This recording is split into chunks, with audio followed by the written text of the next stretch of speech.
Chairman Peoples Party Bilawal Bhutto نے وزیر اعظم سے ملک میں زرعی ایمرجنسی نافذ کرنے کا مطالبہ کر دیا۔ بولے وزیر اعظم سے درخواست کروں گا قسانوں کو قرضے اور بجلی بلوں میں مدد فراہم کی جائے۔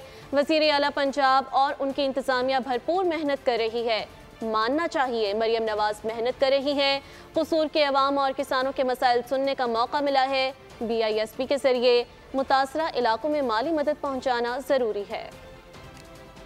ریلیف کی فیز میں ہم وزیر اعظم صاحب سے ریکویسٹ کریں گے اور صوبائی حکومت سے کہ دونوں مل کے ذرائع ایک ایگریکلچر ایمرجنسی ڈکلیئر کیا جائے۔ ہم وزیر اعظم صاحب سے ریکویسٹ کریں گے کہ سب سے پہلے فوری طور پہ پچھلی سیلاب کی طرح اسی طرز پہ بے نظیر انکم سپورٹ پروگرام کے ذریعے فوری طور پہ پنجاب کے ان اضلاع پہ جو متاثر ہیں وہاں آپ مالی مدد پہنچائیں، آپ ریلیف پہنچائیں۔ کہ سب سے زیادہ نقصان ہوا ہے تو وہ پنجاب کا کسان کا نقصان ہوا ہے، پنجاب کا زرعی شعبے کا نقصان ہوا ہے، جو نہ صرف ہمارا پورا ملک کا معیشت کا ریڑھ کی ہڈی کا ایک آپ کی رول ہوتا ہے، مگر اس پورا ریجن پہ ہمارا امید ہے کہ آپ اگر ہم اپنا صحیح طریقے سے کسانوں میں زراعت میں انویسٹ کریں تو ان کا فائدہ ہو سکتا ہے۔